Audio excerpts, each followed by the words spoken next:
Okay, I'd like to call the September 16th, 2019 meeting of the New Canaan Board of Education to order. First up is to approve our minutes from the September 3rd meeting. Do I have a motion? Deanna, second? Katrina, all those in favor? Thanks. Next is to review and approve tonight's agenda. I have a motion? I have one change I'd like to ask the Okay. board. If we can just change the order, so our food service update can go first, and our summer facilities update will go after that. Sounds good. Have a motion? I move to amend the agenda. Second. Okay, all those in favor? Thank you. Can I have a motion to approve the amended agenda? Thank you. Sherry, second. Penny, all those in favor? Great, thank you. Thank you. Next is comments from the public. To ensure the public's right to be heard, the board has set aside time during the meeting for public comments. 2 minutes will be allotted to each speaker and a maximum of 15 minutes to each subject. Is there anyone who'd like to be heard? Okay, just come up and state your name, please. Thanks. My name is Kaiwa Kosh. Go ahead. Okay. Thanks. So thank you for allowing me to speak tonight. I'm going to try to stick to the 2 minutes. Like I just said, my name is Kaiwa Kosh. I'm the parent of 2 children at East School. I've previously voiced my concerns to the board about the potential 7:45 a.m. start time for elementary school children via email, but I wanted to come here and tell you in person some of my thoughts. First, I want to clearly state my objection to the early start time for elementary schools. I'll not go through all of the things that were in my letter, but I strongly believe that starting elementary schools at 7:45 a.m. will cause the same sleep issues in elementary school children as we now see in high school children. As a working mom who commutes 40-plus minutes a day with a husband who commutes into the city, starting school so early will put me and many families like me in the impossible situation of having to choose between the proper amount of sleep for children and having family time. Dr. Flynn, who has spoken with you about the need for sleep, is also the pediatrician for both of my daughters. He recommends 12 hours of sleep for children in elementary school. I try to get back to New Canaan by 6:15 each night after work, and my husband is here by 7. With a 7:45 a.m. start time, we would need to have our kids to bed by 6 to meet Dr. Flynn's recommendation. This is clearly impossible and will lead to lack of sleep and lack of family time for children of working parents. Believe it or not, there's a large contingency of dual working parents in the town, although we may not come out in droves like other people because we're always working. Second, in surveying surrounding towns, they've either decided not to change the school start times or to change them with no or minimal impact on the elementary school start times. I could not find one school district near here that starts elementary school before 8 a.m. On page 16 of the school schedule survey analysis on your website, it indicates that 53% of community members opposed a change to the schedule. I can only imagine that that number is going to go up if people are aware of the potentially negative impact on elementary school students' sleep. The community has a right to know what's at stake, and I don't think most people are aware of the limited options being considered. You're at 2 minutes. Sorry. Okay, sorry. Sorry. Thank you. Thank you. Sorry. Hi, my name is Amy Zinzer, and I have 3 children at East Elementary School.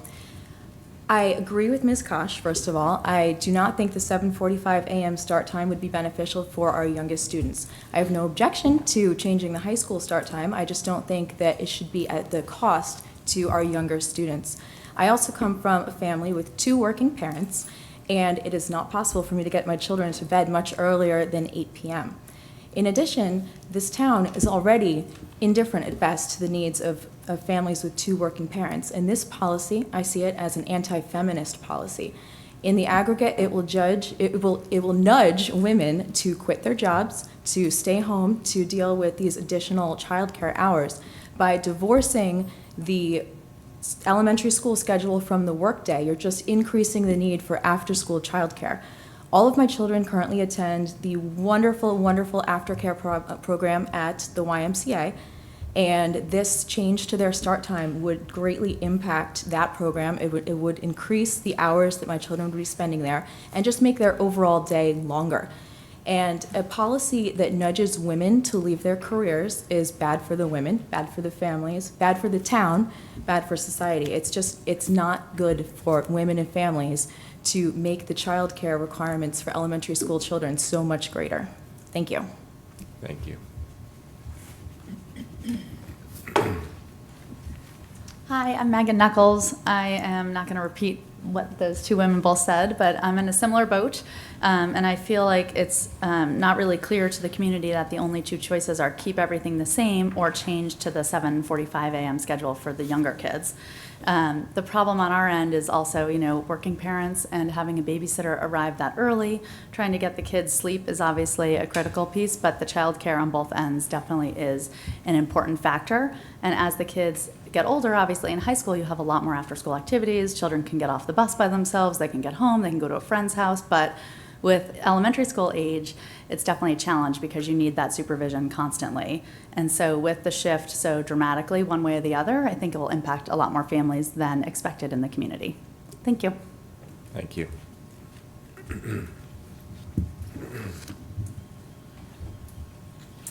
Good evening. My name is Jennifer DeLipi. I'm going to triple what everything said and not repeat.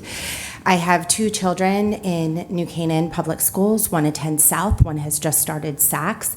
So with South, we already have an earlier start time of 8:15 in the morning. In order to make this time, my daughter leaves. She walks to school, which I'm very proud of at 7 years old, at 7:30, sometimes 7:25 in the morning.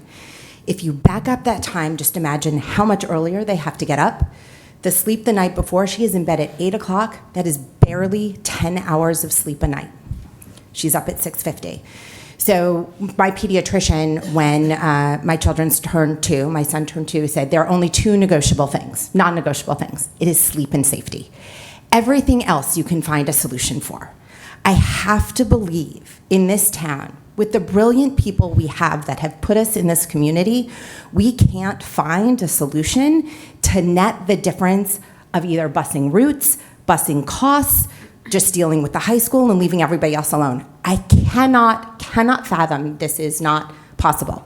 We are also a dual working family. I commute 3 hours a day. That puts me up at 5:30 in the morning, and I go to bed, if I'm lucky, at 10. So that for the hour and a half I am home, I devote to my kids. The rest of it is childcare, grandparents if we're lucky. It takes away so much. So again, not to repeat, but I'd also like to point out, I work in a global job. That means sometimes I have phone calls at 4 o'clock in the morning. It sometimes means I have phone calls at 10 o'clock at night. But that's my choice as an adult. Rarely does an office, even in New York or here, start before 8 o'clock in the morning, and that's for adults. Those are for us who can choose what time we go to bed and what time we get in the morning. Why we're asking our children to do something that most of us in this community don't do, wouldn't do, is beyond my imagination. So I cannot understand why this is even being proposed. Thank you. Thank you. Anyone else? Okay, thank you. Next up is reports and recognition, and first up is Ms. Santelli with the food service update.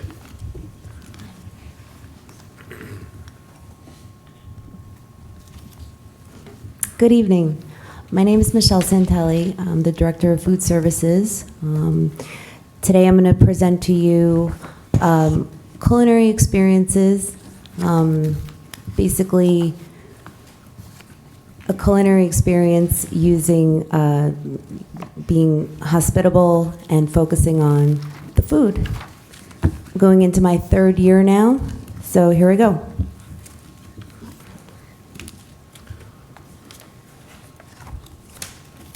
So I'm going to talk about culinary experiences, school nutrition, food stations, our team, vendor procurement, marketing and design, safety, sustainability, and looking ahead.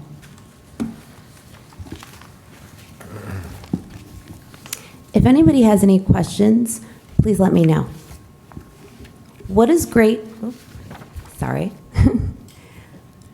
So culinary experiences, school nutrition, food stations, our team, vendor procurement, marketing and design, safety, sustainability, and looking ahead. What does great food look like?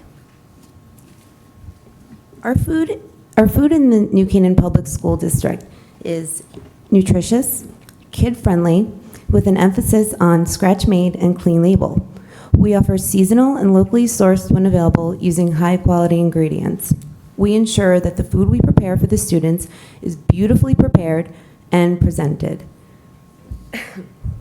We use natural ingredients such as non-GMO, crushed tomato sauce, 100% certified Angus beef, whole muscle, non-processed chicken tenders, whole grains, and lots of fresh fruits and vegetables.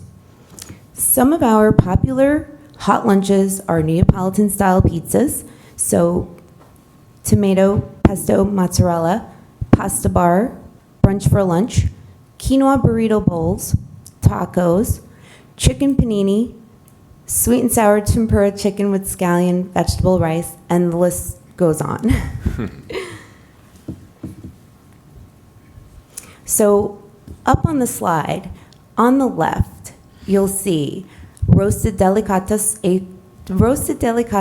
and acorn squash salad, kale salad with dried cranberries that I've given to all of the board members to sample. Very good. And my 6-year-old approves it. So you'll find that at Saks and the high school. They seem to enjoy it very much. So in the middle, you'll have the spinach and strawberry and grape salad. On the bottom, ditalini pesto pasta salad. And then on the right, that pizza is very popular, the Neapolitan style, tomato with pesto and fresh mozzarella. Up on the top, we have grilled roasted vegetables. On the right, it's the same.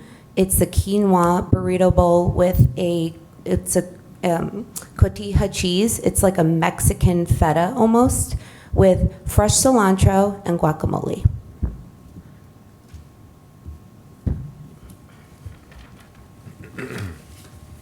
So in addition to our hot lunch items, we also offer a variety of a la carte and grab-and-go items. So for example, we have chicken Caesar salad, quinoa and kale salads, Asian noodle salad, mozzarella and tomato, pesto ciabatta paninis, chicken Caesar wraps, Boar's deli sandwiches, Angus beef hamburgers with sweet potato fries, all-natural soups such as chicken, Greek orzo, and butternut squash and apple. Some of our grab-and-go items are grilled vegetables and hummus wraps, turkey and Swiss romaine on whole wheat, pesto pasta salad, Greek yogurt parfaits with house-made granola and berries, cheese, fruit, and crackers, and fresh fruit cups. So on the slide, you'll see cheese, fruit, and crackers, chef salad, the Angus cheeseburgers with fries, and on the right, you'll see the tomato mozzarella pesto on focaccia, and grilled vegetables on hummus on 7 grain. That's one of my favorites. Okay. So, we also offer healthy snacks and beverages. So, for example, we offer Good Health veggie chips, Smart Food popcorn, Sabra's pita and hummus, Miss Vicky's kettle cooked potato chips, reduced sugar General Mills cereal cups, Stonyfield organic yogurt smoothies, Chobani and Oikos yogurts, non-GMO low-fat Nugo protein bars and Nutri-Grain bars. Some of our beverages that we offer are organic Horizon low-fat milk, Naked Juice, Niagara bottled water, Wholesome Farms low-fat plain and chocolate milk. So our focus is for everyone to have a positive experience when entering our cafeterias. Our staff is friendly, professional, and knowledgeable. We have improved in the flow also in the cafeterias so that students can come through, select their food, and then exit at the cashier stations.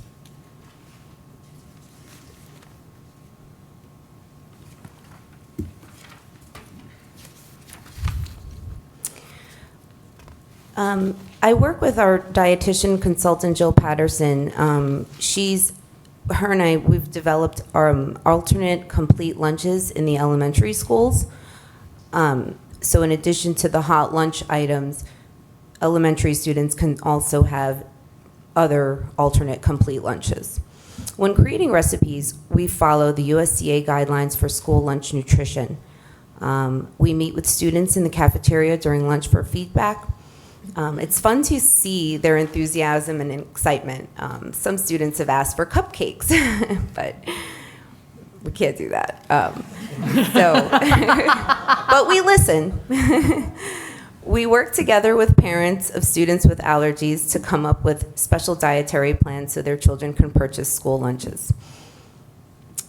And lastly, we collaborate with parents and the PTC to discuss school nutrition. They assist us in getting the student lunch information and communication out to all parents. We encourage an open dialogue. We encourage that open dialogue with food services so we can share a common goal of providing healthy and nutritious food to the students.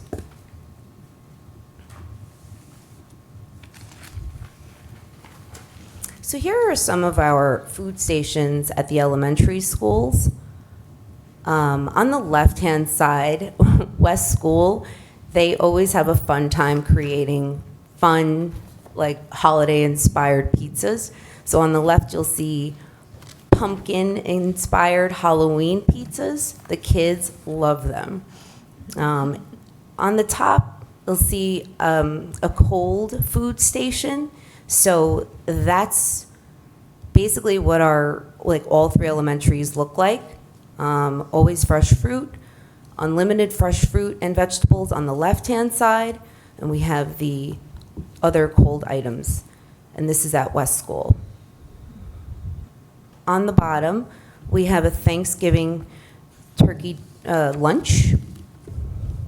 West School again. And then on the right, we have South School Pasta Day, a kid favorite. The two top ones, it's a pizza Christmas tree and St. Patty's leprechaun. So they have a lot of fun there. The next slide is the food stations at Saks. So on the left, students are ordering panini sandwiches from our new salad and panini station. The full view of the new station is on the top. So on the left-hand side, you'll see paninis and sandwiches and wraps. And on the right-hand side of that station are salads, such as tomato mozzarella, Asian noodle salad, kale salad, taco salad. On the top right, you'll see spinach and strawberries and citrus salads, Asian noodle salad, taco salad, and Caesar salad, romaine for the Caesar salad. On the bottom, we have ginger bulgogi, which is like a Korean-style barbecue inspired grilled chicken, steamed bok choy, sauteed broccoli with scallion vegetable rice, and sauteed mixed vegetables. In the middle, you'll see macaroni and cheese with garlic broccoli and caramelized onions.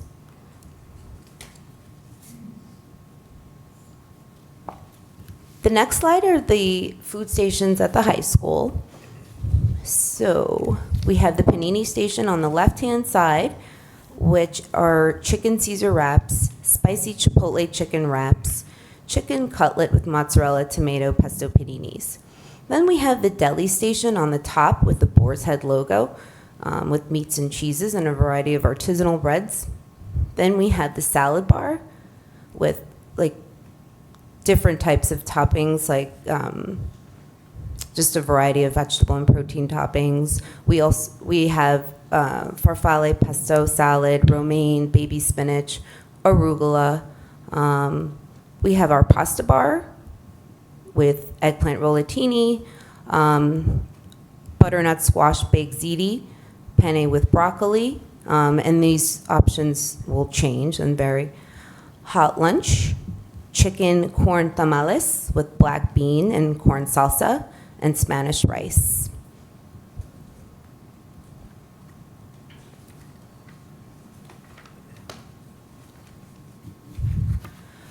Marketing and design.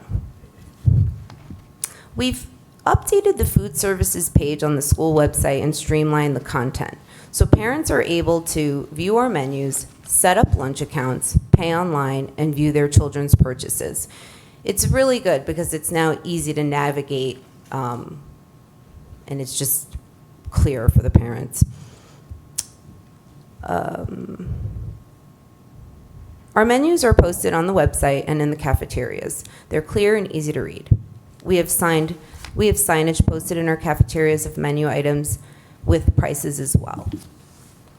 So here are some examples. So on the left-hand side, that's the food services webpage. So on the top, you'll see about NCPS food services, and that's my welcome letter that was sent out to all parents at the beginning of the school year.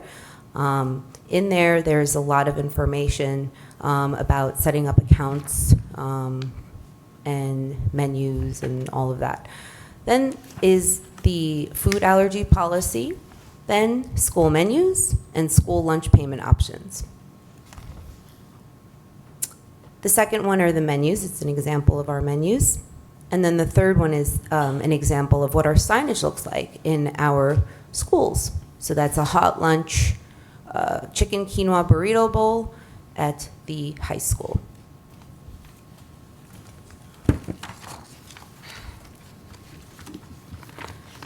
Vendor selections. Our vendors that we use offer high quality foods. Some of our vendors, for example, Cisco, our main broadline distributors, offer clean label items such as 100% certified Angus beef, non-processed whole muscle chicken tenders, Niagara bottled water, Angela Mia non-GMO crushed tomatoes, non-GMO organic protein bars, and healthy snacks like Good Health veggie chips and organic Horizon milk as well. We get fresh baked bread daily from our bakery. For example, ciabatta rolls, Portuguese rolls, Kaiser rolls, 7-grain sliced bread, country white, croissants and muffins. We use Boar's Head brand deli for our deli meats, which offer a comprehensive assortment of deli meats and cheeses. And we also use Baldor, which brings in fresh produce, fresh fruits and vegetables. So on the slide, we have Horizon organic milk, the veggie chips, Stonyfield organic smoothies, the reduced sugar General Mills cereal cups, and the Sabras pita and hummus.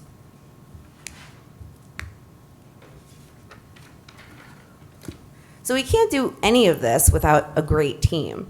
So our team, we have an excellent, harmonious, and positive working environment. We support each other and communicate daily. We have managers' meetings to review new menu items, recipes, and school lunch stuff. Associate trainings are held at the beginning of the school year and throughout the year as well. Topics include allergy training, hospitality, food and equipment temperature log training, production records, proper lifting techniques, and my favorite, wellness meditation. Our associates are Serve Safe Food Handler certified. Any new associates that join the team have to also take the food handler exam and be certified as well. Safety.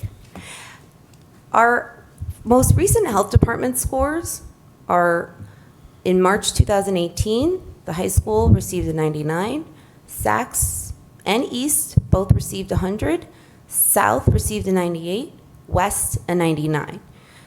In March, April, May of 2019, the high school, Saks, and East all received scores of 100, South 98, and West 97. So again, our team is Serve Safe trained. We also use Ecolab sanitation in our kitchens. This is a sanitation system that offers multi-quat sanitizer and cleaner to effectively clean and sanitize workstations and our 3-compartment sinks.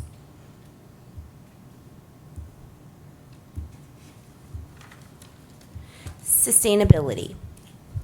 Our schools use paper straws, brown paper napkins made from 100% recycled fiber, biodegradable lunch trays, and paper food trays. We use bottled waters that are 100% recyclable and 100% BPA free.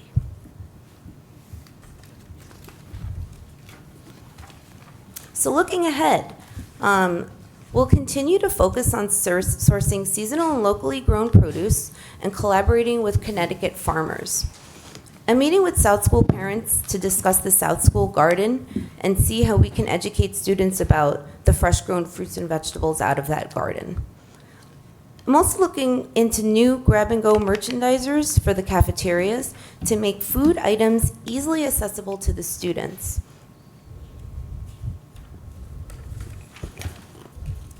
Here are some slides of food. So on the left, we have some kale salad.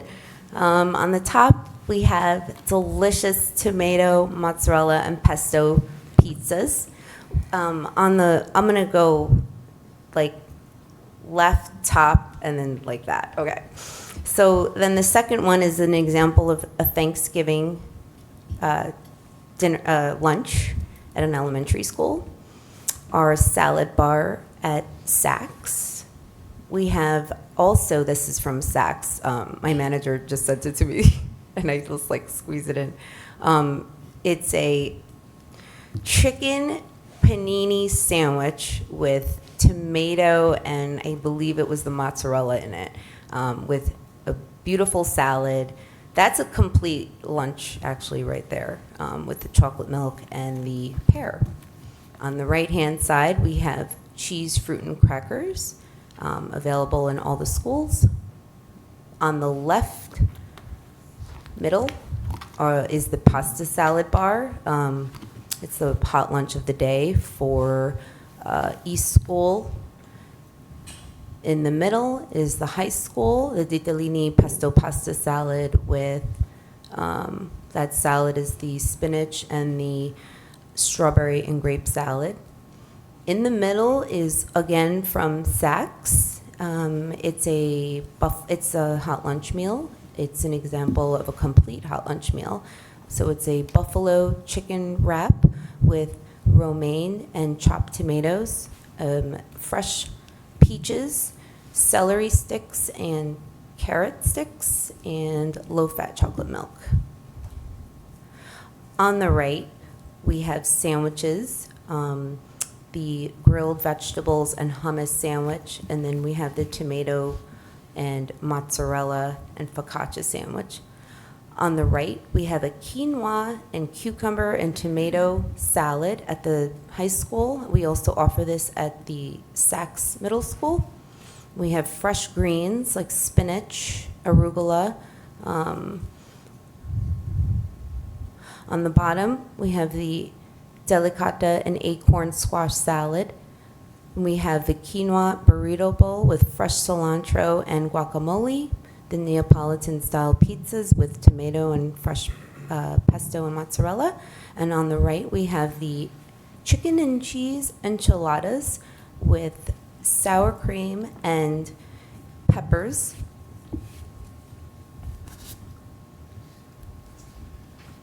And here's some more food. Can't get enough of it. So there's the black bean and corn salsa. We have the pesto pasta shells, and then we have the bow tie pasta as well. Kids love pasta. It's great. But you have to put vegetables in it. That's what we do. Eggplant rollatini, they love that too. Oh, this is another favorite. So it's a breaded chicken cutlet with fresh mozzarella and chopped tomatoes. This is a really cute shot. So this is one of the alternate lunches at the elementary school. So it's like a pinwheel lunch there's like lettuce and turkey and cheese and on a whole wheat wrap. Mac and cheese bar with caramelized onions and broccoli. We also have the chicken Slovaki in all the schools during hot lunch. So it's vegetable orzo, with grilled chicken. I get the little whole wheat pitas for the little schools, and then the bigger pitas for the bigger schools. And then you have to have the tzatziki sauce. So sometimes the kids are like, "What's that?" I'm like, it's delicious. I mean, you could try it. It's like yogurt sauce. So it's very good. Or burgers. They love the burgers. The pizza, that one is, sometimes they like this Hawaiian pizza, so we, make it for them. It's Hawaiian and ham. And then above that is like a black olive and roasted red peppers. That's another fave. Chicken franchise. And then this is another favorite. It's an Asian tempura chicken with scallion fried rice and broccoli. So that's what we've been up to in food services with all the food. Thank you. Thank you. I just got off the train and I haven't had dinner yet. I'm dying here. Well, I have a second kale salad if you want. I think he wants the pizza. Exactly. The pizza. Next time.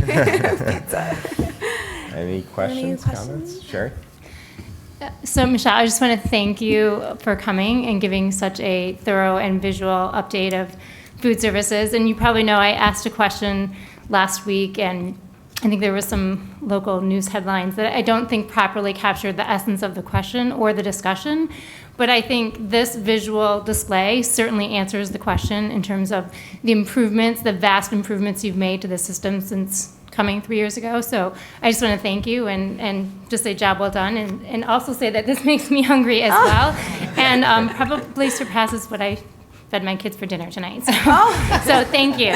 Oh, thank you. Thank you. Jen?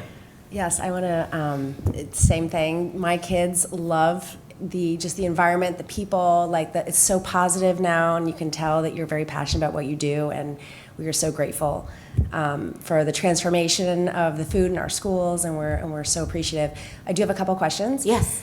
So when I'm talking to parents, and they're always like, how are we already having to pay more money? What are our kids eating? Can you I know there's a way to be able to tell that, but can you just say that, just because I feel like a lot of people ask that question? Yeah. So parents are able to view their children's purchases anytime that they want, just like we are able to view our own bank accounts. They're also able to put spending limits. So let's say, for example, a student at the middle school, it is common because once a student leaves the elementary and goes on to the middle school, their eyes are like, wow, there's so many options. And so they can put some limits, spending limits on there. You can limit it just for the $4 hot lunch, like the complete hot lunch. So yeah, that's there are all these different things that we can do, and you can call us directly, and all of this information is posted on the food services website. Great. Yeah. Okay. And then just another thing that I'm just hearing from some of my kids and stuff is just the lines. I know that's always an issue. It's I have no time to eat because the lines are so long for a second lunch. Are you constantly kind of evaluating the lines and what you can do to kind of facilitate? I know you just started a window at Saks, I think, that really helped facilitate a little bit. I think you did, right? Like a window or something? So, yeah, what, are you referring to? Saks? Saks, okay. So, yes, we're always looking at the different lines. Logistically, it is a little challenging. Right. But those two snack windows are for snacks. Okay. We encourage the students to enter inside the cafeteria where they can get their full lunches.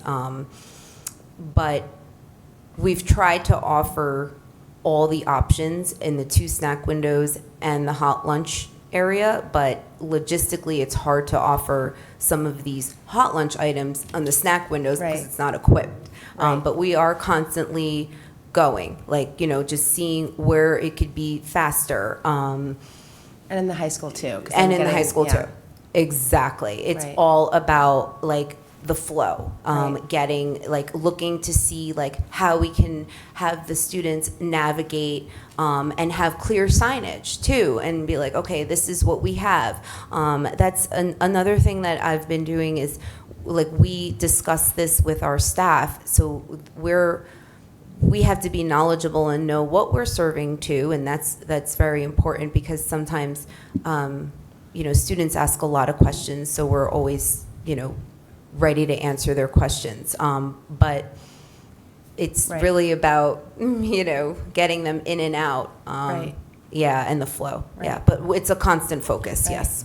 Okay, and then I have one more thing. Sorry, but just because I've had a lot of kids graduating, and I think that I spoke to Joanne about this last year, but when like I had 4 students then I had 3, now I have 2 students at the high school. So with the money, I know we had money left over with meal pay. Like, do people get emails, like, or does the money just get bumped into your other kids' accounts, and how is that, like, informed? How do the parents know about that?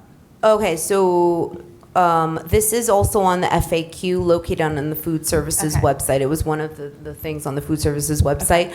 I believe when the student, and we can, when the student graduates, they do get a check made out to them. I'm just trying to figure out what the process is, but they do get a refund check, I believe. I'm just wondering, I mean, not a refund check, but. So if you have more than one child and they're still in the system, we do credit down the balance in the oldest child's account. So it kind of cascades down. Once your students are seniors and graduating, we give you the option, if you have $20 or more in the child's account, the parent is notified and you're asked whether or not you want the check back, or if you would like to donate it to our Angel Fund. Okay. So an email goes out? An email goes out, and sometimes a direct letter. Okay. If we don't hear back. Right. Thank you. Thank you. Thank you. Thank you. Any other questions? Deanna? So I'm going to add my, thanks for the wonderful job you've done.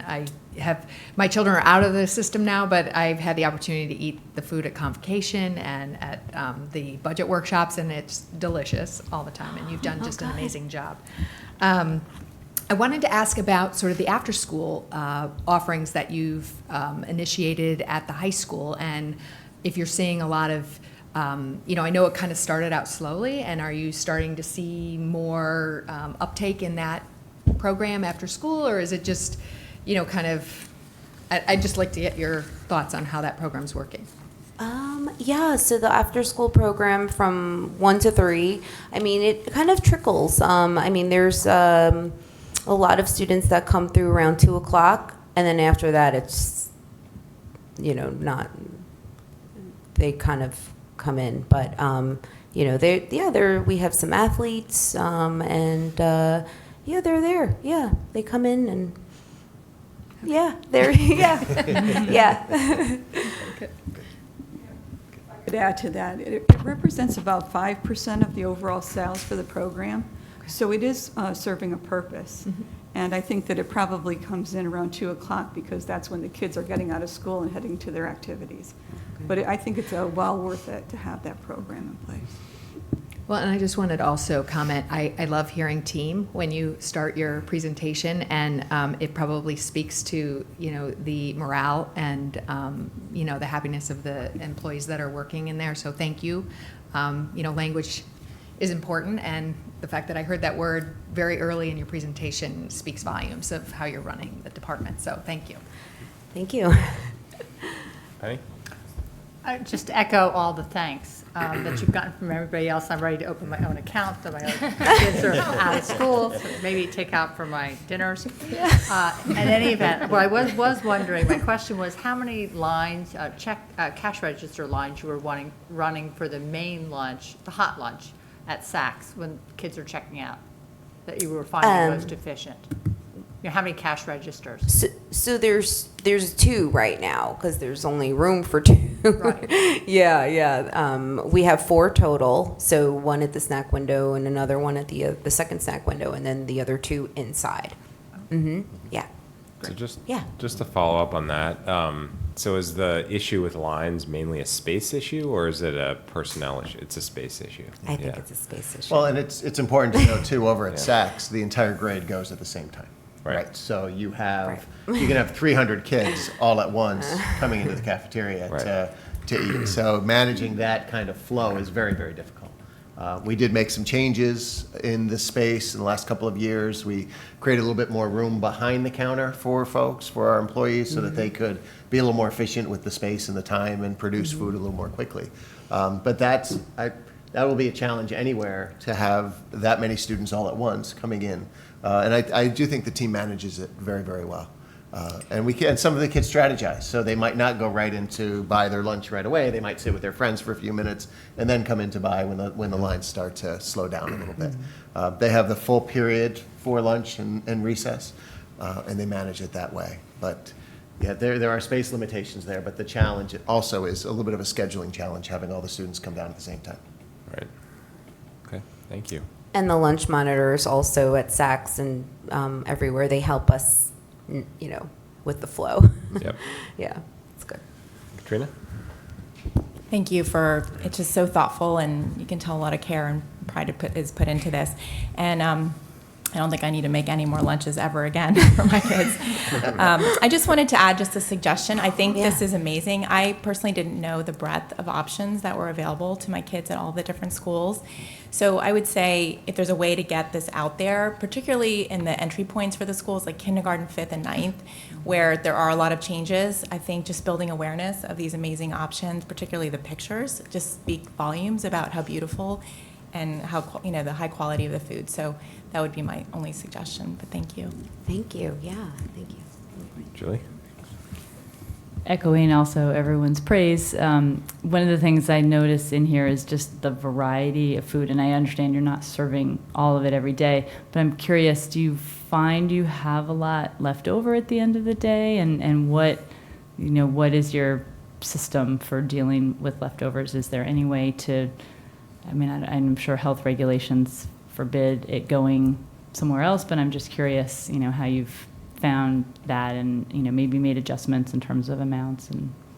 Yeah, so we look closely at our items that are sold daily, and we complete production records. So based on the report that was sold and what we produced, we manage it that way. And we really don't have a lot of leftovers because we have a lot of data that helps us prevent having leftovers. But let's say if we had roasted vegetables that we prepared for the salad bar, a lot of these items are we can use those items, let's say, to make a delicious pasta, on pasta day, like the next day. So we literally cross-utilize a lot of the items. We'll make croutons, if we have leftover stale bread, but it's not stale. It's I don't know how to explain it. It's just, it comes out really good. It's just not like that.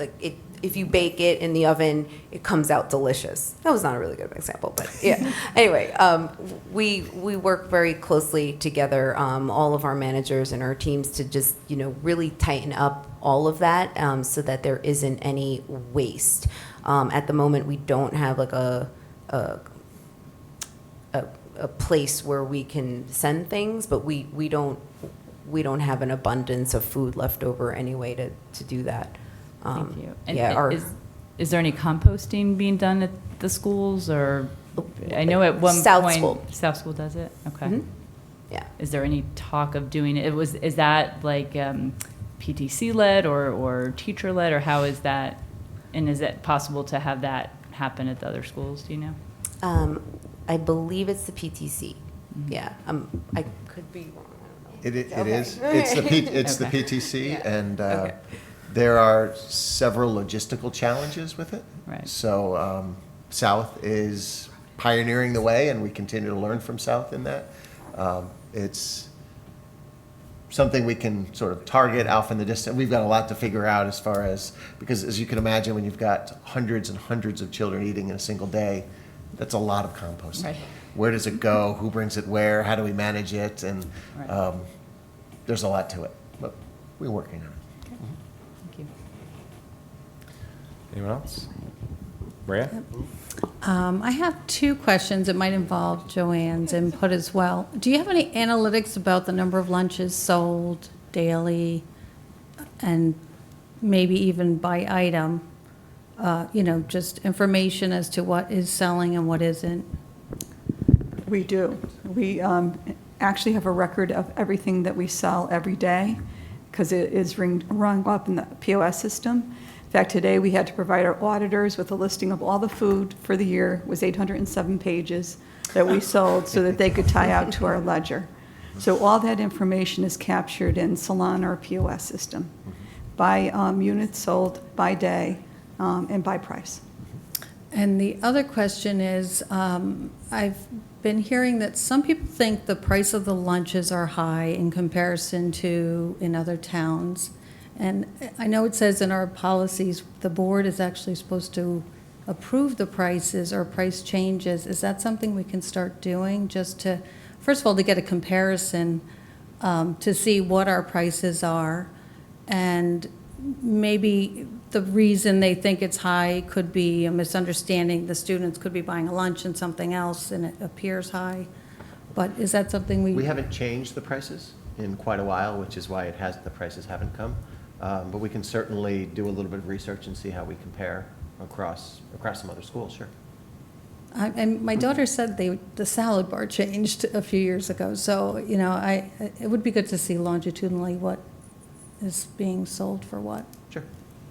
Yeah, we did take a look back for the last 4 years, I think it was, and we did not see any changes in pricing. But we can do a comparison with other towns, and we can also take a look at our cost versus our revenue and see if there's some room in that equation to make some modifications. Michelle, our hot lunch cost today is? So at Saks in the high school, it's $4, and then the elementaries are $3.50. Complete hot lunch. Thank you. So maybe it's a case of them not understanding what actually is the hot lunch, so the kids are taking more stuff. Right, the a la carte Yeah. and other options. Sure. So how does a limit show up? Because parents really might be interested if they only want their child to buy a lunch. They make a phone call and then there's a note.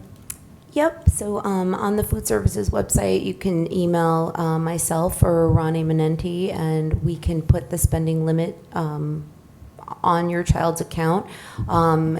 Basically, if you want to limit that just the hot lunch price, like let's say, for example, at Saks for $4, you can do that. So that will eliminate any charges for snacks and a la carte items. So when the child comes up to the cashier, it'll prevent them from getting anything. It'll say like hot lunch only, or I can look into this more, but I believe that's what it is. But we do have spending limits. Okay, thank options. you. Thank Perfect. Any other questions, comments? I just have one. First of all, thank you for everything that you're doing. It's amazing. But my question was around sourcing. I know that there was a change made, I think, to save some money on our sourcing with vendors to go to Cisco, I think it was. Can you maybe, you or Joanne, talk a little bit about that and what we did there? Is that possible? Sure. So when Michelle started here, there were some items with our current purveyor at the time that they didn't carry the product that she wanted to use on the lines for foods that she was preparing for the kids. So she shifted to Cisco. Cisco is one of the largest purveyors, I think, in the country. They have an extensive product line. But what they also offer is a rebate program, which we just signed up for last week. So we're going to be getting some attractive rebates on all of our procurement, and we'll save maybe $15,000 to $20,000 is our current estimate. That's great. And the quality of the food is very good as well. Excellent. Right. So I really wanted to focus on the quality of the food. So Cisco does have a lot of organic items, the organic snacks, the certified Angus beef products, the whole muscle chicken tenders. It's really the focus. My focus definitely is clean label, and they had a lot of modern products, and so that's what I believe, that's how I eat. I want the kids to eat like that, so that's why. Good. That's great. Thank you very much. Appreciate it. Thank you. All right. Thank you. Thank you. Thank you. Okay, next up is our summer facilities update with Mr. Clark. While we're getting hooked up here, I just want to echo the sentiments of the board. Working with Michelle very closely, whether it's a cleanliness concern or equipment, we're in contact, actually even sometimes on weekends. So just to make sure that the quality is there all the time. So I can tell you it's a breath of fresh air to work with such a very competent professional. Now, I say that even though you brought in kale, after which I saw you vaulted over me to number 1 on the agenda. Yes. So it was very well played. Thank you.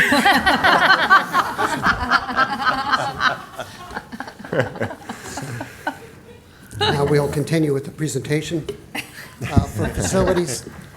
So tonight's presentation, as you can see in the handout, we put together a couple different categories. One, projects that impacted multiple schools, like projects, and then others that were mainly specific to certain schools. Also talk a little bit about our custodial care and maintenance specialists and energy conservation. Because it was about a year ago this time where all of our 4 schools that had the opportunity to receive gas were already converted over with piping and controls, waiting for Eversource to connect them up.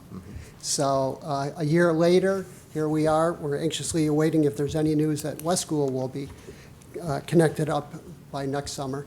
But I believe the savings that we've achieved, a reduction of about 43% because of using gas over the course of 1 year. So we're very excited about that and continue to be, because it gives us other opportunities to look at the rest of our infrastructure, all our utility systems, now that we have gas as an option. As we have some aging equipment over the next few years, it gives us another option instead of just replacing equipment that's now electrically powered with gas. So we have the project board that we still use to manage projects. We put statuses up there in terms of the budget and completion, and as you can see with this one, there are, by design, and just because of the time that's allowed during the summer, some projects will continue through the fall. We'll talk a little bit about that. But really, believe we had a very successful summer. As they say, we'll continue to close up a lot of these projects. And just talking about them specifically, some of the ones in the multiple schools update, we did complete the installation of air conditioning in all 3 elementary school gyms. That was a big accomplishment to improve the quality of the air in the building, specifically with humidity, and just keep the people comfortable utilizing the gym. Also, some other projects, as you can see, we integrated our door access system to the security system. Essentially what that means is if the buildings are closed nights or weekends and a staff member tries to use their ID card to gain access, the system will keep them out. They may not know that the building is closed, so prevents false alarms too. We also put additional low water shutoff for our boilers. That's just a safety feature. We installed hand dryers in all 5 schools, in all of the multi-bathrooms and many of the single bathrooms throughout the schools. And also, as they say, we review all of the spaces, the front of the house spaces like this room, for example, and the back of the house, all the behind-the-scenes rooms, to make sure they're also well-maintained, clean, bright, and efficient. And so one project we completed this summer was putting all new lighting in the boiler rooms and also painting all the elementary school boiler rooms. The SAC school was done on a previous project. And as we move forward, we will also paint the high school boiler room. So the next page is some of our projects by school. Multiple schools still. We're in progress with several of these projects, brick repointing for east, south, and sides of the exterior masonry. Also, this is an interesting line item because it changed in the way that we are going to address, and that's our parking lot poles in the elementary school in Saks. We came to the board with a 4-year program to replace all the pole lights you may remember last year and to upgrade the lights to LED. And we put the budget together using outside contractors. Well, in the meantime, we went and changed all the light fixtures at the West School parking lot to LEDs and realized after discussion that we had an opportunity to achieve great savings, not only just reducing the cost of outside contractors, but also if we changed all the lights in 1 year, we would take advantage of that energy savings now rather than spread out over 4 years. So we insourced this. We put the plan together. We're going to be able to buy all 4 years of lights that we have projected out for the next 4 years, buying them with the budget that we have and install them with our staff. So we're quite proud of that. They're on order right now, and we'll be tackling that as the fall goes on. General painting, that's, again, every year we have a section of the school. I work with the administrators to identify areas that need to work. Some things are special projects that they'd like. Some is just maintenance and wear and tear. That's continuing, as well as exhaust fan survey for the elementary schools. This was the next phase in the looking at our ventilation systems. Once we have the gyms ventilated and air conditioned, now we can look at the surrounding space to also improve that as well. So here's a picture of our hand dryers. It's motion activated and shuts off after the child removes their hands from the area. That is not actually the air conditioner, as you probably figured out, but that is the fence, and we put some boxwood there just to dress up. This is where the air conditioning system for the west gym resides. The east and south are up on the roof. Because of the angled roof, we couldn't afford to put that up on the west gym, so we put it outside and put that enclosure around it. There's a picture of one of the parking lot poles I was just discussing. This one is at the South School, but they're pretty typical of what we have at the elementary schools and Saks. Here's our high school boiler room. Again, it's our goal to keep these buildings clean and safe and bright. And here's an example of what that looks like. You can see the large boilers that we use right now to power the school, or to provide heat to the school. Mm-hmm. This is just an example of the painting that we've done. This is at Saks that will help improve the educational environment. You can see on the left we have the green screen for the studio side, and then on the collaborative side you can see that we have the gray, the new school color paint job. So to really liven up the educational spaces. So now getting into some of the existing schools individually. This year, after, again, we did convert the school over to gas in January when Eversource was ready. So this summer we removed the heating tank. It was to meet state requirements. They had to be removed this year. We have playground drainage to improve the drainage of the water that sheds off during storms, heavy rainstorms at the East School. We're going to be intercepting the water before it gets into the playground area and pipe it out into the back of the field so that we can improve that experience there for the children in the playgrounds. Also, we're following the same model that we used last year in terms of replacing the roof. This year, we received the money through the capital budget process to be able to go and do the exploring and the investigation and create bid documents that'll be ready for December, just like we did with the South School, and then go out to bid. So when capital budget time comes and we go before yourselves and the other boards, we have a good number. We have a contractor locked up and committed for the summer, and hopefully we'll be replacing the East School roof next year. And then that will also be followed like this year's model again. After South School roof is completed, solar panels will be installed, and this is exactly what's going to happen next year as well. That's what we're planning on. Change the roof next year and put the solar panels on the roof, and in the meantime, complete the engineering study this fall. Roof ladders, they go up on the roof. I'm sure you can figure that out there, but that's to allow facilities people and contractors easy access to different levels on the roof. So that's in progress. And then a water incursion study. Again, this is something, it's another model that we followed from the West School to collect all the runoff and shed it away from the buildings. So this is a study that we're doing here. And here's a picture of the oil tank, the hole after it was removed.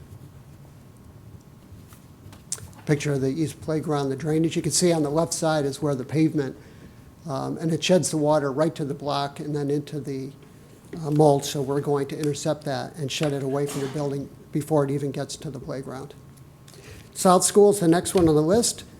The roof replacement, which has gone remarkably well, but I say that, but then it's not hard to understand when we put so much thought and planning into it. We had an excellent contractor, and we have an excellent designer. We also had hired someone to be our monitor on the roof that worked for us, the Board of Ed, a retired roofing worker and supervisor, to be our eyes and ears on the job to make sure that the roofers were doing their job properly and making sure that all the roof materials were installed within specification, because at the end of the project, the manufacturer, Johns Manville, will inspect it to certify that it was installed properly so that we do achieve our 30-year warranty. It's very important for us to have that. And that's not necessarily just at the end of the project. There's been interim inspections to make sure along the way as we've gone. So the job itself, the roof is dry and tight, as we say, substantially completed August 23rd. Now there's a lot of stripping here and patching there and things like that, because there is, as you probably know, quite a bit of mechanical equipment up on the roof. So they also make sure that that's all watertight too, because that all eventually does connect with the roofing system. And there's a picture of the roof. What we're seeing here, you may remember that last year I was talking about the 26 different roof levels. There's 6 right there that show you. They're all individual projects on their own. And that's Tony Smith, our observer. But these are all the finished parts, and you can see how clean it is and level. And again, we're quite pleased with the results. We also have the garage across the street from where the bus loop is on South. We keep our winter gear there, equipment, and even some lawn mowing equipment. And we repaved the driveway. Looking at West School, septic system refurbishment. This is a project that's been going on for 3 years, and that was to go through the existing septic system, upgrade it, clean it, snake the lines, do any repairs that were needed. And then it actually started out with creating a road next to the playground that brought you down into the fields. It's about between 1.5 and a half mile away from the school. That's where all the piping goes. And the last part of it is restoring the road back just so that we can do maintenance. But that job itself is completed, and again, this was a 3-year project coming to a close. We also, at the teacher's end, principal's request, installed another card access reader to allow the teachers and the children to come in from recess easier into the building. There's the reader. Sac School main sewer line replacement. It was about 150 feet of septic line that was in the school originally with the building in 1950 that needed to be replaced. So we went in there this summer and dug it up and put the new one back. And happy to say that all the offices were put back together, was affected, and I'll have a picture, I think, of the flooring as it was repaired. We also did a lot of work on the outside, fixing the parking lot, the curbing. A lot of it gets broken up because of snow plows, and we had a lot of snow last year, so they've all been repaired, especially as well as the sidewalk repairs were done to the concrete. So this is a couple different pictures of flooring that was had to be dug up to be able to access the septic pipe, which was, and put back. Curbing repairs I just mentioned. And then the high school, we have auditorium sound booth that's in progress, as well as marine biology casework. It's where all the fish tanks are on the 3rd floor of the high school. The casework is worn, and we have broken doors and need to address that. Creating the scope right now, exactly what needs to be done. And the demand installation, demand meter installation, that is pre-warning equipment when we start to exceed our maximum capacity. That after that we get penalized, a demand charge from the power company. It could be quite steady, quite hefty. So we put the demand meter in there so we have an opportunity to shed some non-essential equipment.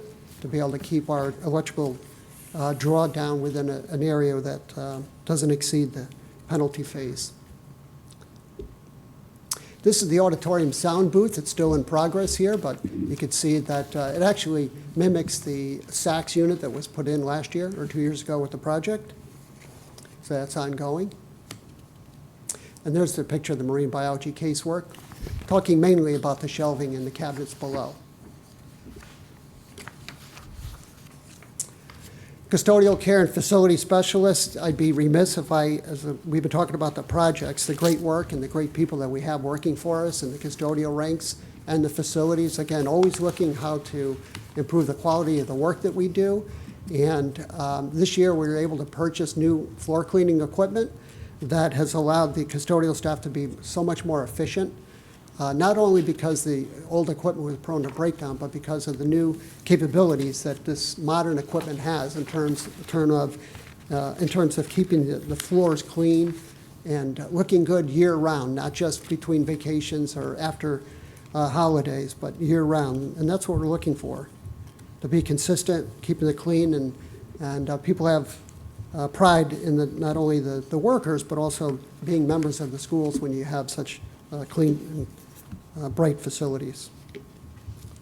And there are some of the guys there now. You may recognize Juan from the high school and Tony from Sax, and there's Wayne and Paulie from Sax as well. Also talked about the facility specialists a little bit. We're really constantly looking at what we can bring in-house, what makes best sense. You know, our basic services is to make sure that the buildings are clean and bright and safe and efficient. But having said that, we're also looking at aging plants. And we're blessed to be able to have such qualified people that know the operation. And on the left, we have our boiler people and electrician.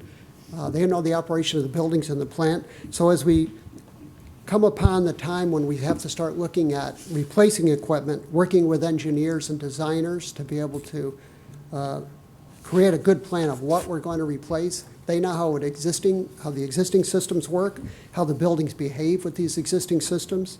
So their knowledge is very important, especially also, of course, if we have an emergency or a power failure, we have people that can come up there and restore a normal operation quickly. And it all gets tied into our energy conservation and efficiencies. You know, timing's everything, and to be able to bring in the gas last year like we did also helped us offset or avoid the cost of having to replace our aging out oil tanks. So that was, again, remarkable. And also now, just the fact that we have gas, now we're looking at what other opportunities, what other equipment is on our 5-year plan that's starting to age out. Our chiller plant in the high school is all electric. There's a lot of opportunities there and equipment that might be available to replace that with gas now that we have that in there. And actually all the schools have some shape or form electric chillers to make our air conditioning. It's like a big window unit that you'd have in your house, but large enough to be able to take care of a school, so you can imagine the inefficiencies that we have there. Again, but they're naturally aging out just age-wise, and now we have a great opportunity to look at different options. And then other things besides the natural gas, our LED lighting, we've already converted over the 3 elementary schools and spot areas of the high school and of course the boiler rooms. We'll be teaming with Eversource to look for opportunities for incentives, what they'll help us finance. Same thing with our boilers and chillers and hot water heaters, as I talked about. Although we already have, except for West, we have already changed our hot water heaters over to natural gas too. So we did that in addition to the boilers. And then cogeneration, if there's any kind of opportunities out there, again with gas, to look at our electrical consumption, so we're taking care of the gas or the fuel as well as the cost of the electricity. And then education, changes in behavior. And that is the way we operate our buildings. Starting out with, for example, when our custodians come in to open the buildings up, when they do their tours to make sure the buildings are ready for school, there's no need to turn all the lights on in the building. You only turn on certain areas to allow people to have access to the building, their classrooms. Most of the classrooms have photocells on there or sensors that when they see you, that the lights will turn on. So there's a lot of habits that we've been talking about, why we do things certain ways, and maybe there's another way that can not only save electricity or gas, but extend the life of the equipment because it's not subjected to the wear and tear. of the operation. Finally, bringing us to energy conservation. As we talked about the roof, right behind us will be the solar installers that'll be installing the systems. We anticipate the equipment will start to be delivered this month, and it's scheduled to be about a 4-week installation on our brand new roof. Again, that's the same model that we're looking to follow with a new roof. We put solar panels on there and netted out over the course of the year, of the 12 months, we expect it to receive about a 70 to 75% savings with the on electricity for the South School. So we're pretty excited about that as well. And then to follow that, East, West, and then the Saks in 2021. So finally, we're also working with Van Zel. They're a large engineering firm that specializes in everything I just talked about, coming into an aging facility, looking at the opportunities, what kind of fuel sources and supplies, looking at the existing conditions of the physical plant, and from the large boilers all the way down the controls and how we operate it. And so we've commissioned them to do this study, all the existing conditions. Ultimately, it'll be developed into a 5-year plan that addresses everything we've talked about before. At the same time, looking what really fits for our school and where incentives may be available from Eversource or possibly other areas that we could look to help fund all of these projects that we have coming up over the next few years. So we're happy because we have some options, and it's just a matter of identifying the work, prioritizing things, and then looking to see how best we can manage the installations and the utilities to make them work. So that was it. I think that's my last slide. Questions and answers? Thank you very much. It's just amazing how much it's totally evident that, you and Joanne and your teams are just constantly evolving and looking for ways to save money and improve things. So really appreciate it. Any questions? Deanna? So thank you, Dan, because I'd like to echo, I mean, you guys have really done a lot in a short amount of time. I mean, and it'll be, exciting to see all the savings that we've, going to reap from all these great initiatives. So thank you. I did have a question about the demand meters. I just wanted to understand, I saw that the work on those at the high school is in process, and I know that they're installed. I can't remember what, I thought another school had them in. So which schools have the demand meters and which don't?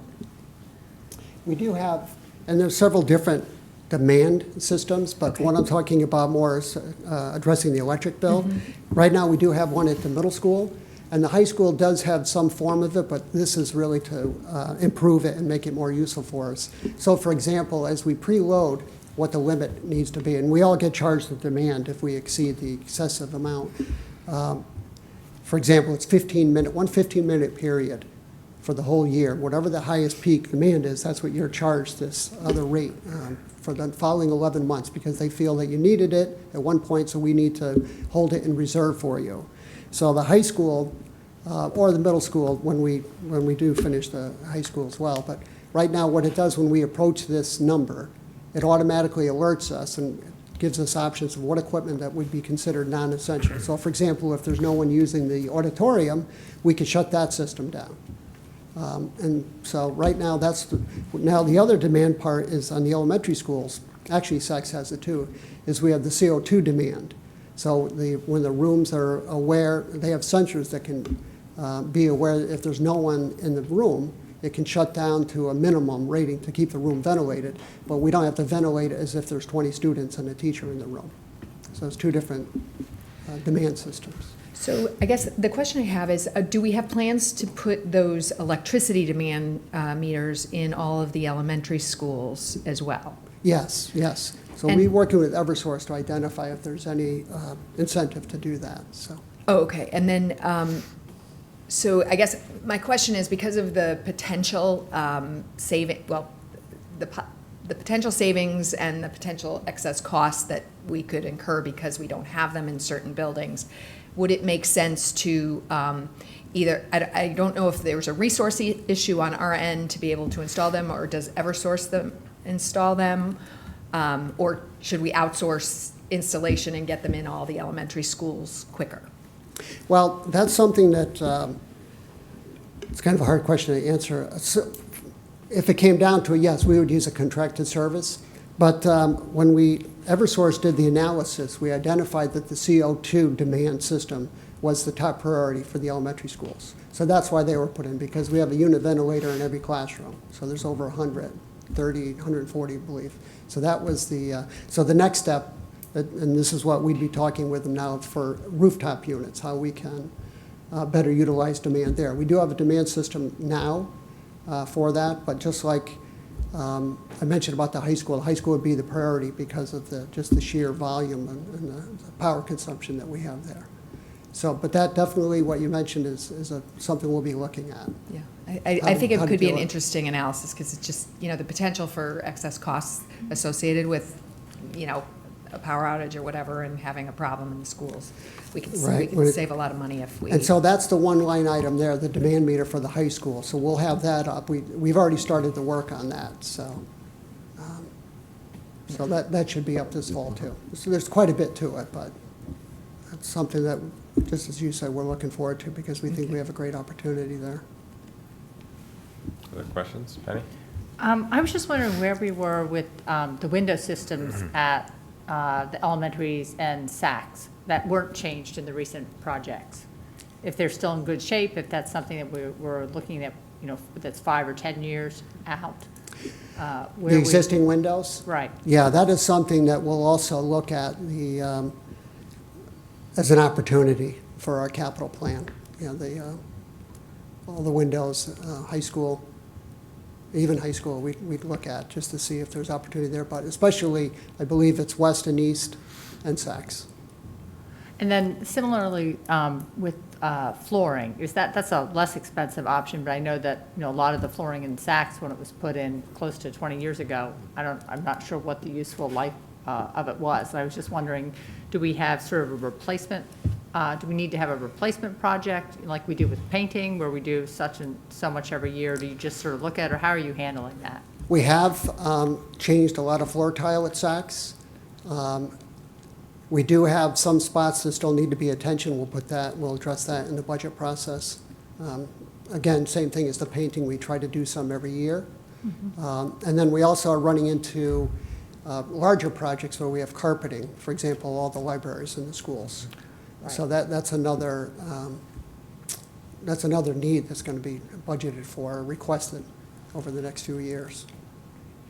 And I just can't, I know everybody else has said thank you, but I'm so grateful for all the work you've done on the energy conservation. It's green, it's good for the budget, and it's fantastic that you're always looking for ways to continue to improve that. So thank you for those ongoing terrific efforts.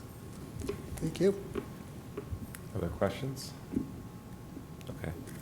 I just had two, really. One, on the solar for the other roofs, like east, is that likely to be the same kind of structure as south in terms of, financing and power purchase agreement? Is that something that we've explored at this point? Well, when we go out to bid, we'll go out two ways. We'll go out for a PPA and for an outright purchase. And we'll decide what's the best option for the town. We have procured a very attractive PPA for South. Whether or not that's going to be the market in another 6 or 7 months, I'm not sure.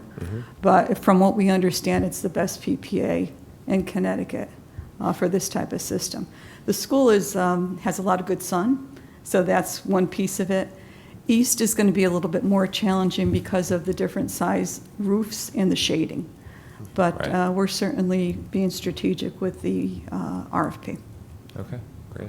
And do the same energy credits exist, or similar energy credits? Right, so we've already secured the Z-Rex for East and West and Sac, so we have them. Okay. However, they do diminish as they go out a few years, like 5% comes off each of the years. So we do want to implement the projects as soon as we can. And tax credits are starting to wean away as well, which is the other attraction for a PPA offering. Right. So we do plan to move forward with them next year. Okay, thank you. And then the second one is there anything that you're really concerned about, just generally in the facilities, or do you feel like we're in pretty good shape? Well, you always have things that you think about, on your list.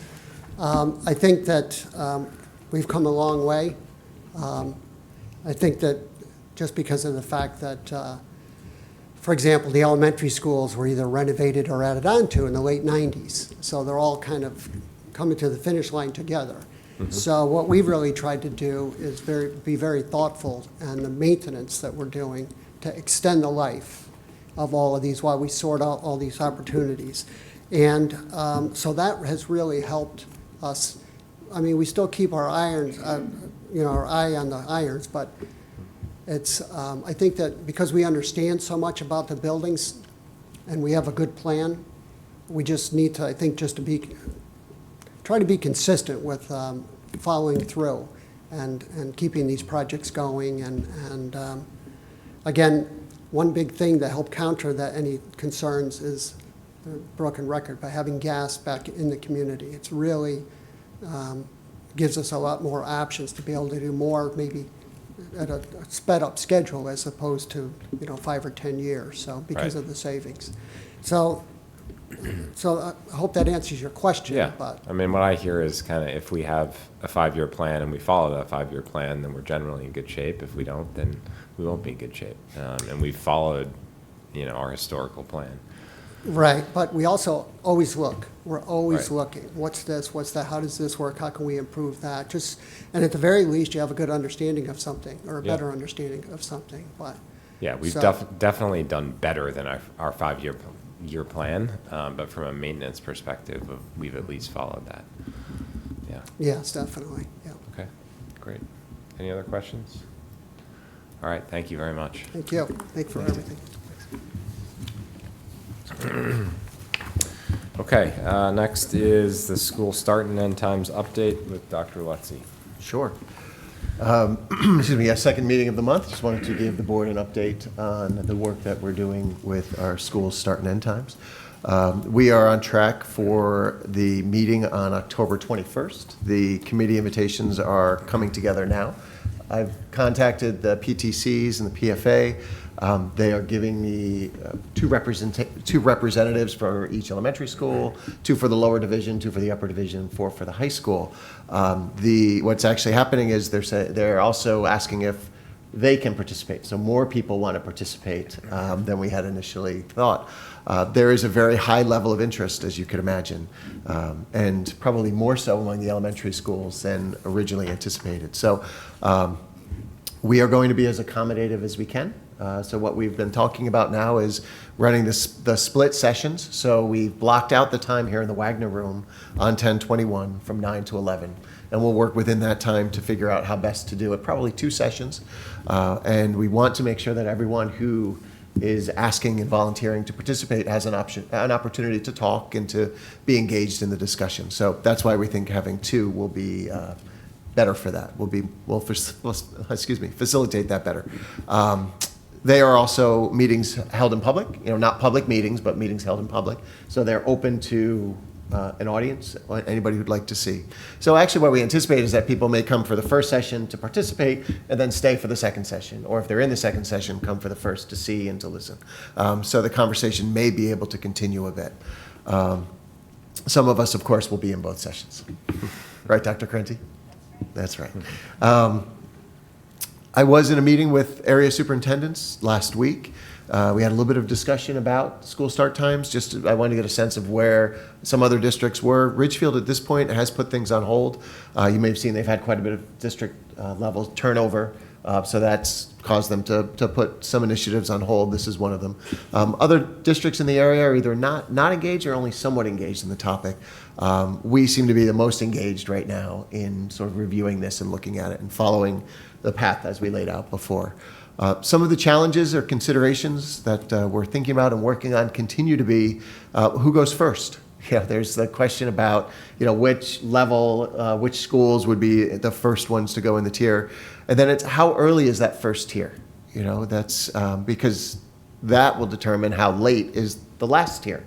we're continually sort of running up against these hard barriers around the 120 miles of roads, the number of buses, and the amount of time it takes to travel them. As we know, right now in our system, we have 3 tiers and 45 minutes between the tiers. So, how do we compress that time to try to manage that time in the morning and the last tier in the afternoon?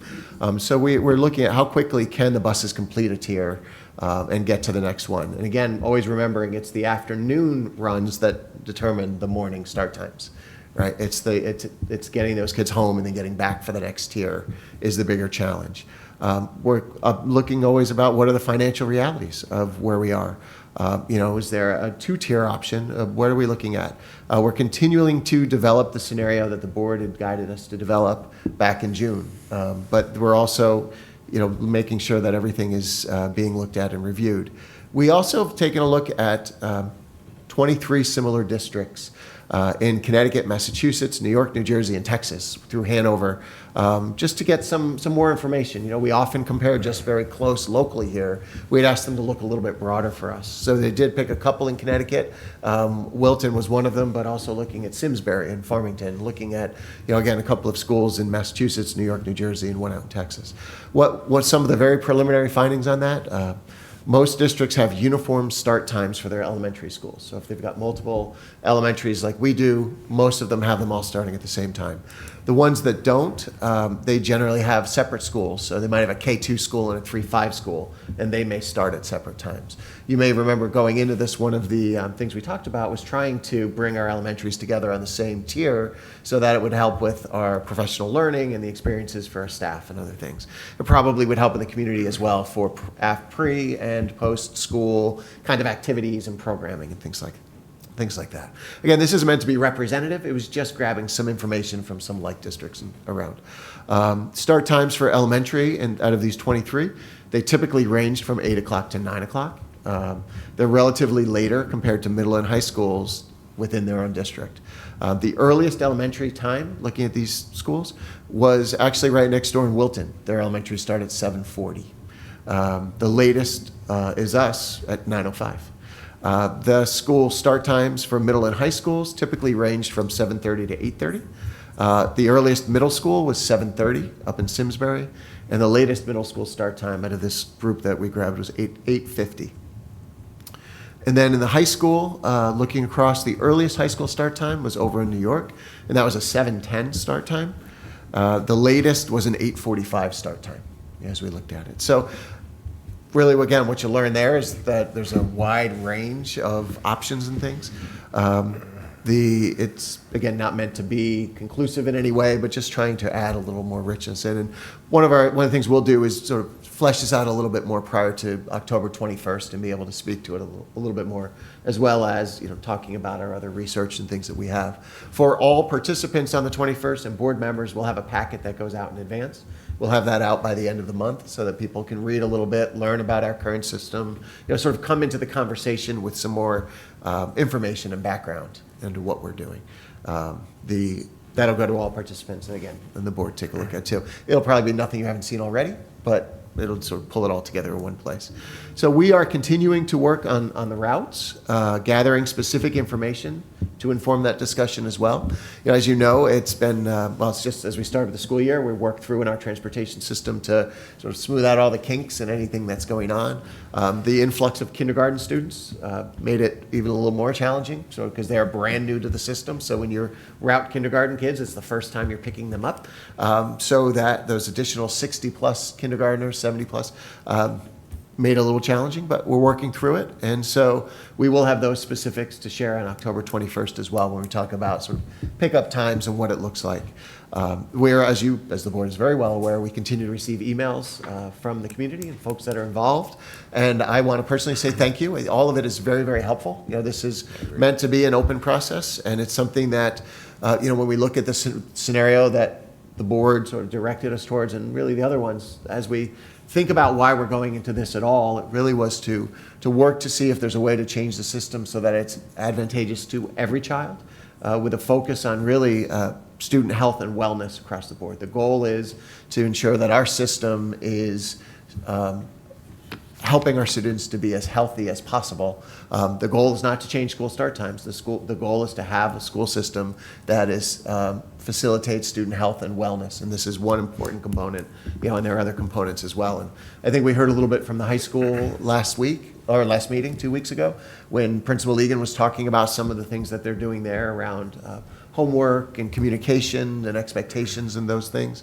All of that is sort of connected to this ongoing work around student health and wellness.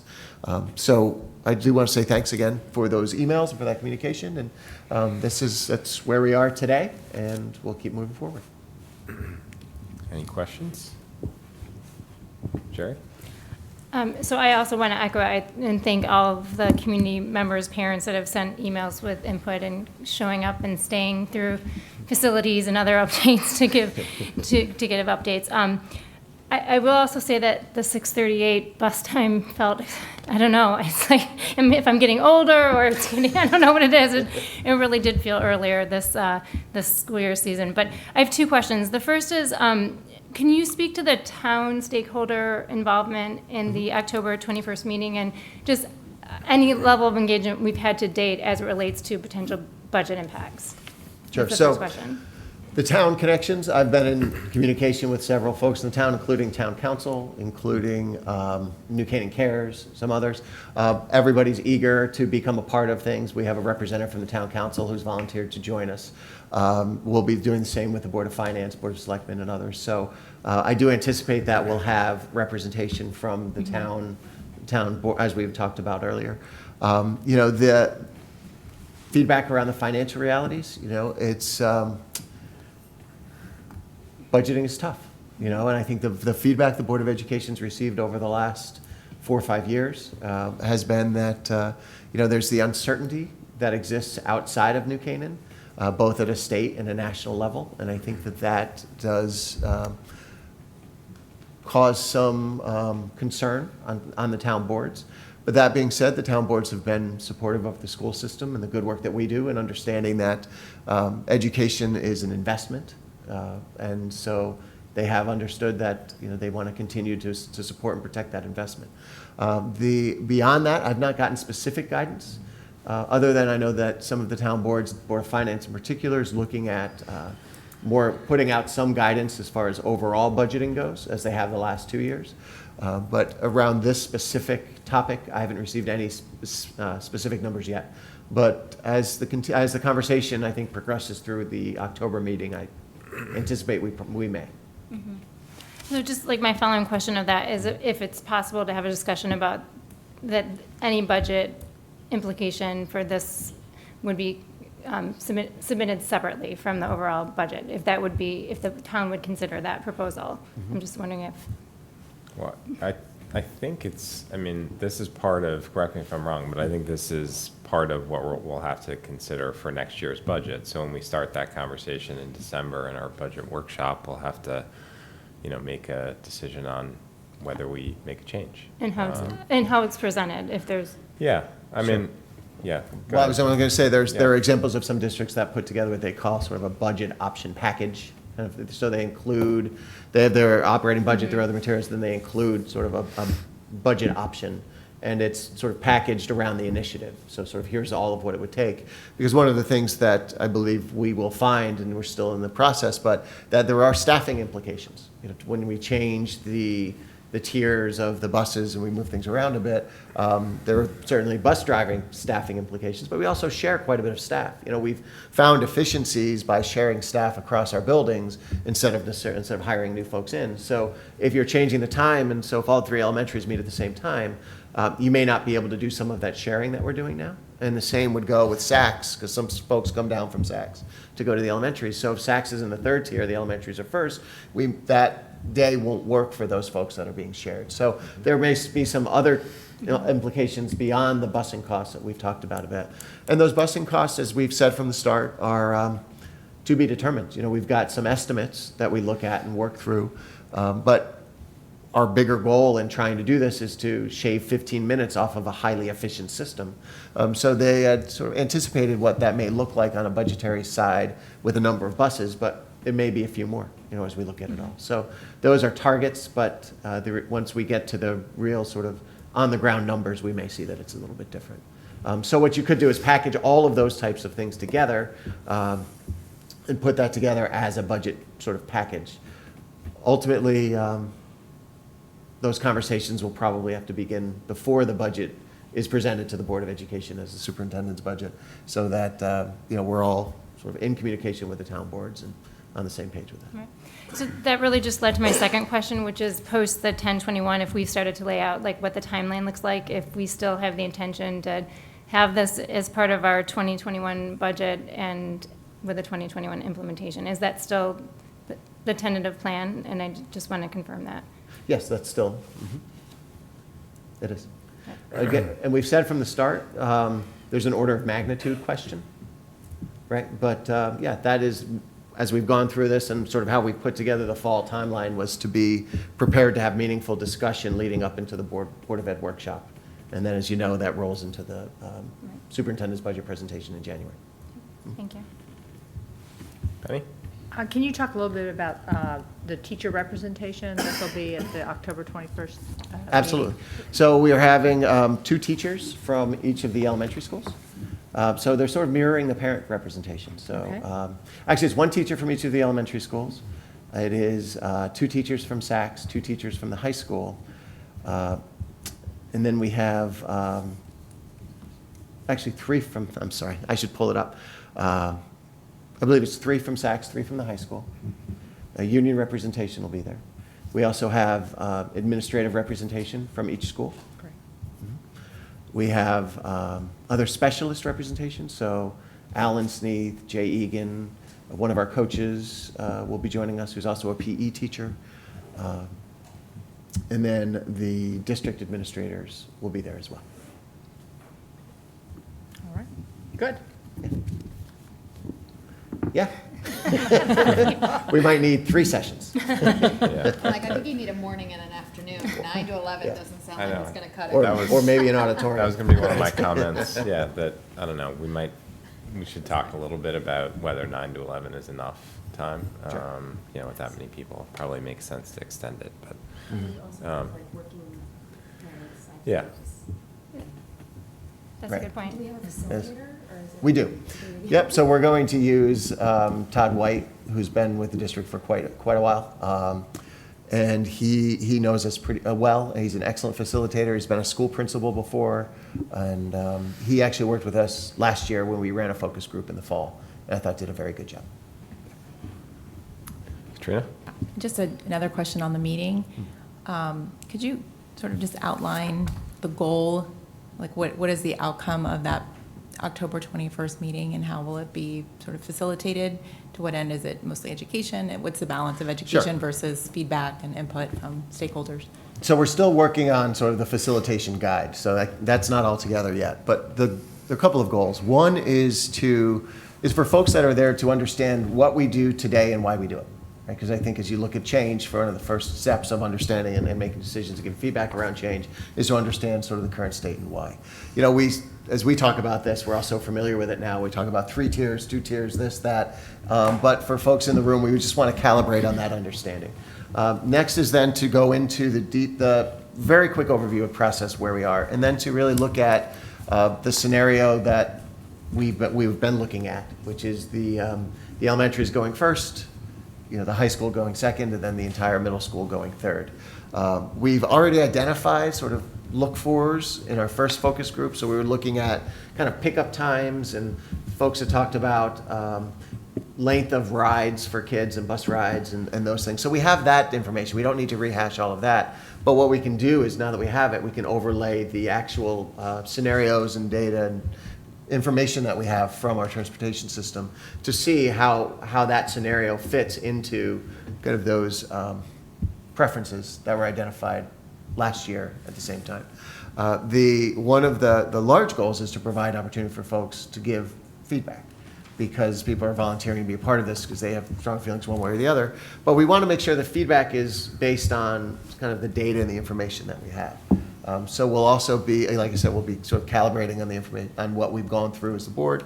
And a lot of this will be in the packet that goes out in advance, so people can read through. So we don't have to spend a lot of time talking about it, but just to be sure that there's a common understanding in the room. ultimately, the end result is meant to be feedback to the Board of Education for all of you. So we'll have some guiding questions that we then pull together. We will have it videotaped, we will have it transcribed, and then we'll have it sort of boiled down. As we've talked before, they're open meetings. The Board of Ed is purposefully not placed onto the into the conversation itself. We can attend though. But absolutely, they're open meetings. But if you can't, again, we're going to be transcribing, pulling it all together. But absolutely, and so that's the goal. The goal is to provide feedback to the board. We've gotten quite a bit of feedback, as you know, through emails, feedback through different conversations. But now it's trying to bring together a stakeholder group that has a variety of different interests and perspectives, so that we can get those perspectives, bring them to bear on the scenario, and get some feedback.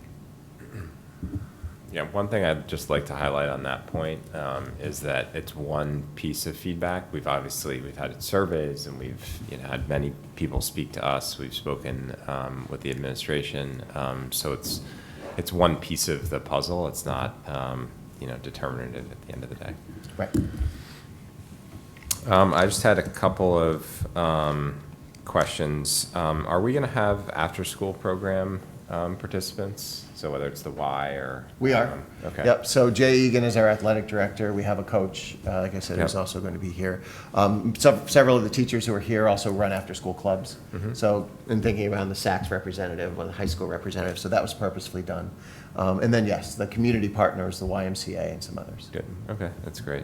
And then, I just wanted to make one note since we talked about the two-tier system. I think one of the major reasons I think we as a board decided to focus in on, this particular alternative scenario with 3 tiers was because the two-tier system was an extremely expensive scenario that I think, in our opinion, was going to be very difficult to move forward. I think some people may not have been supportive of it in light of the money. But in any event, just really challenging, I think, in light of the cost. So just, a bit of history on that topic. It doesn't mean that we can't, ever do it, but it's something that we considered and, and chose to move on with a 3-tier alternative. Mm-hmm. Any other questions or comments? Okay. Thank you. Okay. Thanks. All right. Next up are action items, financial statement transfers. I'll just briefly speak. These are the transfers that were discussed last meeting, so 2 weeks ago, as Dr. Keating went through the end of the year financial reports. We look for the board to take action just to approve those transfers as we do annually. Okay. Mm-hmm. Can I have a motion to approve the transfers? Sherry, second? Julie, all those in favor? Thank you. Okay. Next up is comments from the public. Would anyone like to speak?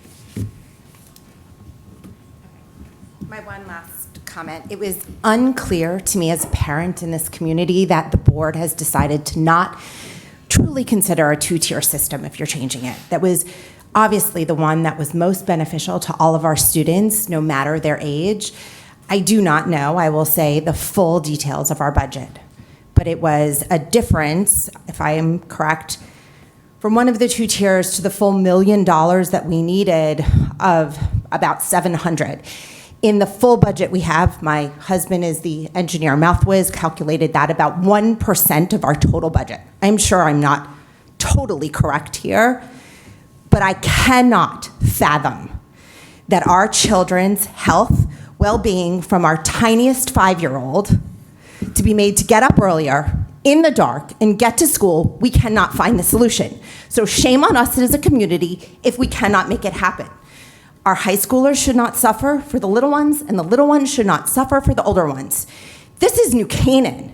I am not the richest person here. I work really hard, and so does my husband, so we can be here to give our children this education.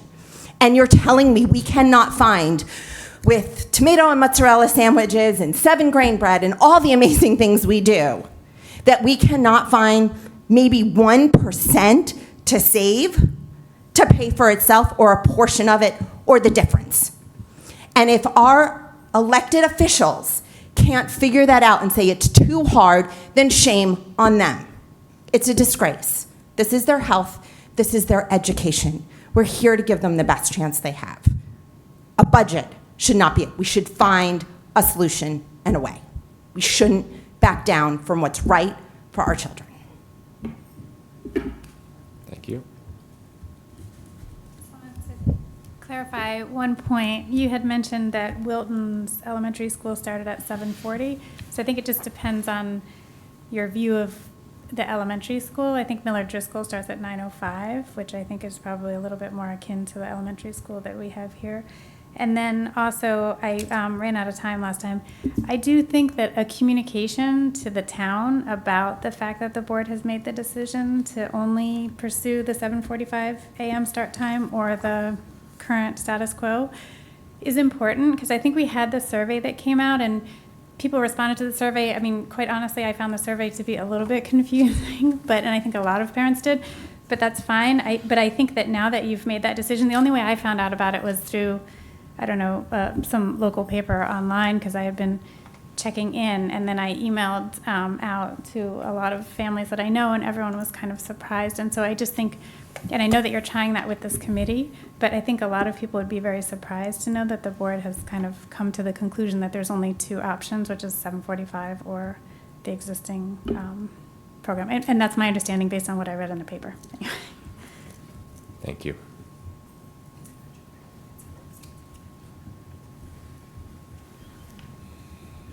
Hi, Dr. Philip Faris. I just wanted to thank you and recognize all the hard work that you're doing by the board and by all the people involved in this, especially the challenging balance that you're trying to strike between the facts that you're able to gather and the many opinions and disruptions that will happen to people's lives. I'd like to encourage you to keep balancing those two aspects of it, what facts we can gather and also the opinions people will express, and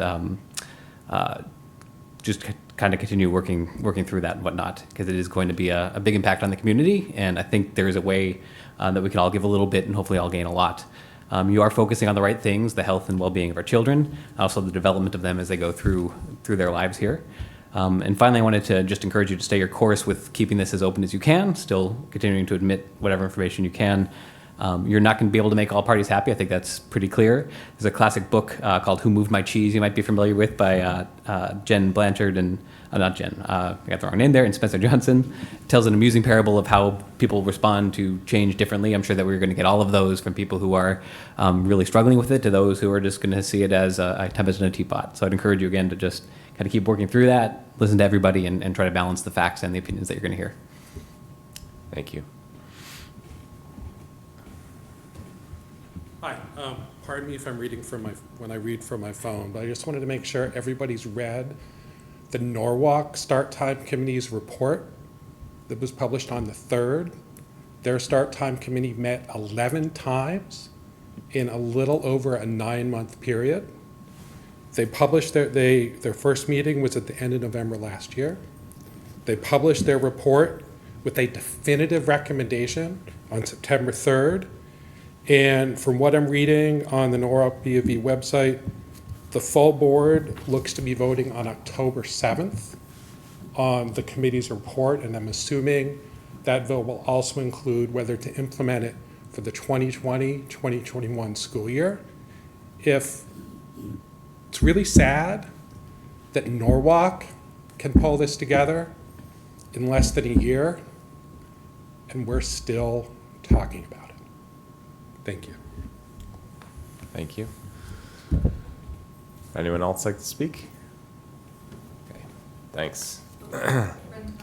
Oh, sorry. Hello, Megan Steele. Nice to see you all again.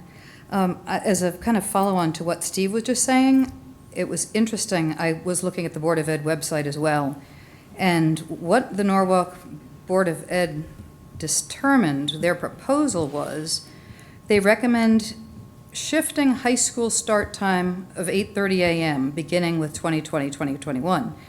The recommendation maintains the current middle school schedule of an 8:15 a.m. start. It also states no elementary school would begin prior to 8 a.m., and most would follow their 2019-2020 schedule. It closed with, "Board members agreed to forward the report to the Curriculum and Instruction Committee, which will meet on September 17, and then the board will hold a full community forum, at which point, later in October, the full board will expect to discuss, modify, and vote." So I just wanted to provide a little bit more color on what was happening in Norwalk. And thank you for all your very hard work. Appreciate it. Anyone else? Okay, thanks. Next up is announcements and future business. Dr. Lutzi. So our next Board of Education meeting is October 7th. And we'll be hearing from Principal Egan as he shares with us the assessment report for the high school, so grades 9 through 12. Includes SAT, ACT, AP, and others. Okay, thanks. Next is to adjourn to executive session. Can I have a motion to adjourn to executive session in accordance with Connecticut General Statutes 1-225A? The subject to be discussed is collective bargaining. Can I have a motion? So moved. Penny, seconds. Sherry, all those in favor? Thank you. Thanks.